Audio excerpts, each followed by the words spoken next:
Hello guys, मैं आज explain करने जा रही हूँ परफेक्ट वर्ल्ड की नई मूवी जो काफ़ी बड़ी है, इसलिए मैं इसे कई पार्ट्स में एक्सप्लेन करूँगी। और इस मूवी की शुरुआत एपिसोड 155 के बीच से होती है, जब एलेक्स एंशिएंट इमॉर्टल वर्ल्ड में जाने से पहले जिया से मिलने गया था। तो चलिए अब एक्सप्लेनेशन शुरू करते हैं। तो मूवी की शुरुआत में जब एलेक्स जिया के साथ मलबेरी ट्री के नीचे था, तभी उसे एक अजीब सा विजन आता है, जिसमें वो एक डिस्ट्रॉय हो चुकी जगह देखता है, जहाँ पर एक जला हुआ पेड़ था। साथ ही वहाँ पर कई सारी हड्डियाँ और लाशें भी थी। तभी एलेक्स को वहाँ एक खून से भीगी हुई लाश दिखती है।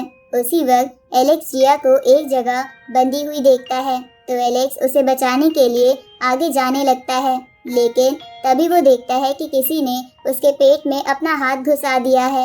उसी वक्त जिया रियल वर्ल्ड में एलेक्स को जगाकर कहती है कि क्या कुछ हुआ है, तुम अचानक से फ्रीज क्यों हो गए थे। इस पे एलेक्स उसे कुछ नहीं बताता और बहाना बना देता है कि वो बस जीनियस कंपटीशन के लिए थोड़ा नर्वस है। तो जिया उसका मूड ठीक करने के लिए कहती है कि मैंने तुम्हारे लिए कुछ कपड़े बनाए हैं, तुम्हें वो ट्राई करने चाहिए। अब वो दोनों जिया के घर में आ जाते हैं, जहाँ पर्दे के पीछे एलेक्स कपड़े पहनने लगता है। तभी उसके हाथ पर एक निशान बनता है, जो तुरंत ही गायब हो जाता है।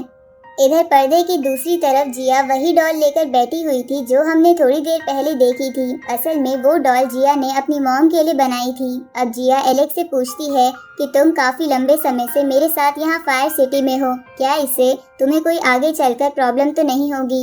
इस पे एलेक्स कहता है कि मैं एंशिएंट इमॉर्टल वर्ल्ड में जीनियस कंपटीशन के लिए जाने वाला हूँ और मुझे नहीं पता कि उसमें कितना समय लगेगा, इसलिए मैं तुम्हें पूरा टाइम देकर अच्छे से गुड बाय करना चाहता हूँ। अब एलेक्स वो कपड़े पहन के जिया को दिखाता है, तो जिया कहती है कि मैंने ये कपड़े बस अंदाजे से बनाए थे, पर ये तो तुम्हें अच्छे से फिट आए हैं। ये सुन के एलेक्स कहता है कि हमें मिले हुए इतना समय हो गया है, फिर भी तुमने ये कपड़े ऐसे बनाए हैं जैसे कि तुम्हारे पास मेरी मेजरमेंट्स हो। लगता है तुम मुझे बहुत याद किया करती थी। इस पे जिया कहती है कि मैं तुम्हारे लिए कुछ भी कर सकती हूँ। अब जिया एलेक्स को मार्केट दिखाने ले जाती है, जहाँ पर वो दोनों अलग अलग वाइन पीते हैं और मार्केट में हो रहे शो को एंजॉय करते हैं। तभी जिया को एक फैन की दुकान दिखती है, तो जिया उनमें से एक फैन उठाकर एलेक्स को गिफ्ट कर देती है, क्योंकि वो एलेक्स के कपड़ों पर काफ़ी अच्छा लग रहा था। इसके बाद जिया एलेक्स को उसकी सिटी के होली ट्री के पास ले जाती है, जहाँ पहले से कई सारे लोग थे और उस होली ट्री से प्रार्थना कर रहे थे। अब जिया एलेक्स को बताती है कि इस होली ट्री का नाम ट्री ऑफ लाइफ है, और क्योंकि हमारे गार्जियन एंजल इस वक्त हमारे साथ नहीं है, इसलिए ये ट्री ही हमें प्रोटेक्ट करता है और इसी की वजह से हम अपर वर्ल्ड में अच्छे से सेटल हो पाए हैं। इसके बाद जिया ट्री ऑफ लाइफ से एलेक्स की एंशिएंट इमॉर्टल वर्ल्ड में जीत के लिए विश मांगती है। उसी वक्त हम वहां आसपास कुछ लड़कियों को देखते हैं जिनके पास वेपन्स थे, और उन सब ने एलेक्स और जिया पर नजर रखी हुई थी।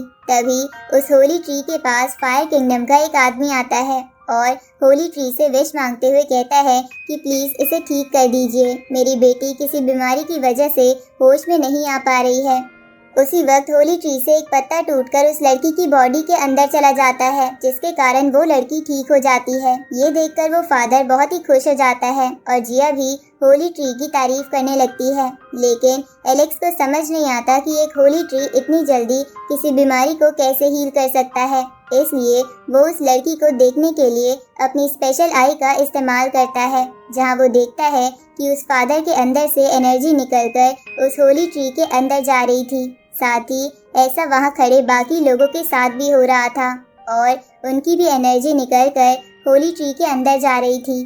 ये देखकर एलेक्स मन में बोलता है कि ये कैसा अजीब सा ट्री है जो लोगों की एनर्जी खींच रहा है। उसी वक्त उन दोनों के ऊपर नजर रखी हुई लड़कियां मिलकर एक टेलीपोर्टेशन फॉर्मेशन बनाती है और उसकी मदद से एलेक्स को कहीं और ले जाती है, लेकिन जिया जान चुकी थी कि वो कौन है और अभी अभी क्या हुआ है, इसलिए वो जल्दी से कहीं जाने लगती है। इधर हम एलेक्स को देखते हैं जो सिटी के शांत एरिया में टेलीपोर्ट होता है।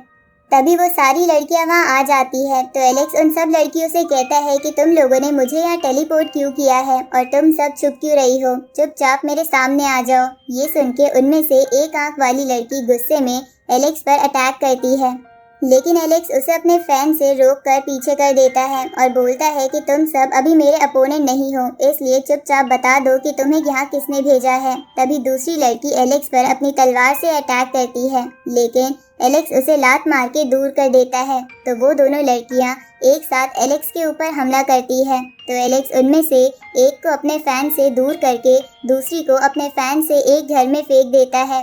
तभी पहले वाली लड़की अपने वेपन से एलेक्स पर हमला करती है, जिससे जमीन में बहुत बड़ा गड्ढा होता है, लेकिन एलेक्स सही समय पर पीछे हट गया था। तभी एक छोटी सी लड़की एलेक्स को पीछे से तलवार मारने की कोशिश करती है, लेकिन एलेक्स उसका हाथ पकड़ के उसे पीछे फेंक देता है। तो वो छोटी लड़की उस वेपन वाली लड़की से मदद मांगती है, जिसके बाद वो वेपन वाली लड़की फिर से उस छोटी लड़की को तेजी से एलेक्स की तरफ फेंकती है, जिसके बाद वो लड़की लगातार एलेक्स पर अटैक करते हुए कहती है कि मुझे यकीन नहीं आ रहा कि मैं तुमसे जीत नहीं पा रही हूँ।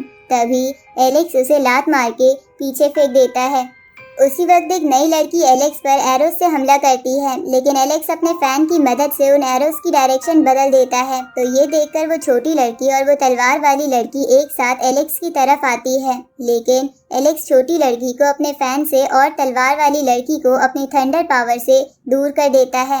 उसी वक्त वो वेपन वाली लड़की एलेक्स पर अटैक करके उसे पीछे कर देती है। साथ ही वो छोटी लड़की और तलवार वाली लड़की मिलकर इन्फिनिटी प्रिजन नाम की फॉर्मेशन बनाती है, जिसके बाद एक पत्थर निकलकर एलेक्स को हवा में ले जाने लगता है। उसी वक्त वेपन और एरो वाली लड़की एक साथ एलेक्स पर अटैक करती है। तो एलेक्स अपने मन में बोलता है कि लगता है इन्हें हराने के लिए सिर्फ ये फैन काफ़ी नहीं है। अब एलेक्स अपनी रीइंकार्नेशन टेक्निक का इस्तेमाल करके उन दोनों को रोक लेता है, जिसके बाद वो उन सब पर ब्रोकन स्टार टेक्निक का इस्तेमाल करता है, जिसके कारण वो सब दूर हो जाती है। उसी वक्त वहाँ जिया आ जाती है और उन सब लड़कियों को ऑर्डर देती है कि एलेक्स पर अटैक करना बंद करो। तो सभी लड़कियों की कैप्टन सामने आ जाती है, जिसके बाद जिया उस कैप्टन से कहती है कि एलेक्स मेरा फ्रेंड है, तुम्हें किसने इजाज़त दी इस पे अटैक करने की। इस पे वो कैप्टन कहती है कि मुझे माफ़ कर दीजिए, पर मैं बस ऑर्डर फॉलो कर रही थी, क्योंकि आपकी मॉम ने एलेक्स को अपने पास बुलाया है, इसलिए हम इसे बस वहाँ ले जा रहे थे। असल में ये सब लड़कियाँ जिया की बॉडीगार्ड्स थी और इस वक्त जिया की मॉम के ऑर्डर्स पर एलेक्स को उनके पास ले जाने आई थी। अब जिया उस कैप्टन से कहती है कि लगता है कुछ मिसअंडरस्टैंडिंग हुई है, एलेक्स किसी गलत इरादे से इस सिटी में नहीं आया, ऊपर से मैंने अपनी मॉम को एलेक्स के यहाँ आने वाली बात बता दी थी। इसके बाद जिया एलेक्स से कहती है कि लगता है मेरी मॉम तुमसे कुछ बात करना चाहती है, तो क्या तुम उनसे मिल सकते हो? और चिंता मत करना, मैंने उन्हें हमारे रिलेशन के बारे में पहले से बता रखा है। इस पे एलेक्स कहता है कि अगर तुम चाहती हो तो मैं उनसे ज़रूर मिलूंगा। ये सुन के जिया बोलती है कि ठीक है, तो फिर तुम मेरी मॉम से मिल आओ। और इस बीच मैं अपनी ड्रेस दिखाती हूँ जो मैंने बनवाने के लिए दी थी। अब जिया उस कैप्टन को एक टेलीपोर्टेशन ओपन करने को कहती है ताकि वो एलेक्स को उसकी मॉम तक पहुंचा दे। तो वो कैप्टन ऐसा ही करती है, जहां एलेक्स के वहां से जाने के बाद जिया उस कैप्टन के साथ अपनी ड्रेस देखने चली जाती है। इधर हम एलेक्स को देखते हैं जो एक बड़े से पैलेस में आता है। उसी वक्त उसे एक विजन दिखता है जिसमें एक लेडी कुछ टेंटिकल से बच के भाग रही थी। तभी जिया की मॉम वहाँ आती है और एलेक्स से कहती है कि तुम और जिया बचपन से एक दूसरे को जानते हो, तुमने कई सारे हाई लेवल कल्टीवेटर्स को मारा है और तुम दोनों हाल ही में मलबरी ट्री के नीचे मिले थे। मैं तुम्हारे बारे में सब कुछ जानती हूँ, लेकिन तुम्हें ये जान लेना चाहिए कि तुम्हें यहाँ से जाना होगा। अब जिया की मॉम का चेहरा देखकर एलेक्स अपने मन में बोलता है कि ये तो वही लेडी है जिसके अभी मैंने विजन्स देखे थे। अब एलेक्स जिया की मॉम से कहता है कि क्या आप चाहती हैं कि मैं यहाँ से चला जाऊँ, जिसपे वो एलेक्स से कहती है कि जिया हाल ही में एक बड़ा टेस्ट देने वाली है और तुम्हारी मौजूदगी उसकी जान ले सकती है। ये सुन के एलेक्स उनसे बोलता है कि मुझे समझ नहीं आ रहा है कि आप क्या कहना चाहती हो, पर मुझे लग रहा है कि जिया बहुत बड़ी मुसीबत में फंसने वाली है, इसलिए मैं उसे छोड़ के कहीं नहीं जाऊंगा। ये सुन के जिया की मॉम कहती है कि मैं इस सिटी की होली प्रीस्ट हूँ, इसलिए मैं कभी भी जिया और इस सिटी के लिए बुरा नहीं चाह सकती, इसलिए तुम्हें यहाँ से जाना होगा। अब जिया की मॉम एलेक्स को एक पोएम की मदद से समझाने लगती है कि तुम्हारे यहाँ होने से जिया की जान जा सकती है। इस तरफ हम जिया को देखते हैं जो मेकअप कर रही थी। तभी वो अपनी ड्रेस को देखती है जो तैयार थी, तो उस ड्रेस को देखकर जिया कहती है कि ये तो बहुत ही ब्यूटीफुल लग रही है। मॉम को सच में मेरी पसंद नापसंद के बारे में मालूम है। उसी वक्त वहाँ खड़ी कैप्टन जिया से कहती है कि प्रिंसेस, आप कुछ समय बाद बहुत बड़ा टेस्ट देने वाली हो, पर एलेक्स के साथ रिलेशनशिप रखने से आपका फोकस खराब हो सकता है। ये सुन के जिया उदास होते हुए सोचती है कि जिस इंसान के लिए मैंने इतने लंबे समय से वेट किया, आज वो जिंदा है तो मैं उसे अपने से दूर नहीं कर सकती। इसलिए जिया अपनी ड्रेस पहन के तैयार होते हुए उस कैप्टन से कहती है कि तुम चिंता मत करो, मैं सबकी एक्सपेक्टेशंस पर खड़ी उतरूंगी। इधर जिया की मॉम एलेक्स को कुछ बोलने लगती है, लेकिन तभी वो देखती है कि पैलेस का दरवाजा खुल रहा है, इसलिए वो उस जगह को नॉर्मल करके एलेक्स से दूर हो जाती है। तभी वहाँ जिया आती है और अपने नए कपड़े दिखाते हुए एलेक्स से कहती है कि मैं कैसी लग रही हूँ। इस पे एलेक्स कहता है कि तुम बहुत ही सुंदर लग रही हो। तभी जिया की मॉम उससे बोलती है कि सच में सदर्न एरिया का सिल्क वॉर्म काफी अच्छा होता है, जिसके कारण ये ड्रेस काफी सुंदर बनी है और तुम इसमें काफी अच्छी लग रही हो। अब जिया अपनी मॉम से कहती है कि आपने इतने लंबे समय तक सिटी प्रीस्ट की रिस्पॉन्सिबिलिटी निभाई है, लेकिन कल सक्सेशन सेरेमनी होने के बाद मैं सारी रिस्पॉन्सिबिलिटी उठा लूंगी, जिसके बाद आप आराम कर पाएंगी। ये सुन के जिया की मॉम उससे कहती है कि मैं होप करूंगी कि सिटी प्रीस्ट की पोजीशन पर सभी लोग तुम्हें पसंद करें। इसके बाद जिया अपनी मॉम से कहती है कि मैं सेरेमनी से पहले एलेक्स को कहीं ले जाना चाहती हूँ। अब वो एलेक्स को वहाँ से कहीं ले जाती है। दूसरी तरफ उनके जाने के बाद जिया की मॉम पैलेस के एक सीक्रेट चैम्बर में आती है जो बहुत ही खतरनाक लग रहा था। तभी वहाँ एक बड़ा सा राक्षस आता है जिसे जिया की मॉम कहती है कि रिचुअल की सारी तैयारी पूरी हो चुकी है, कल सक्सेशन सेरेमनी पूरी होने के बाद हम अपने प्लान को एग्जीक्यूट कर सकते हैं।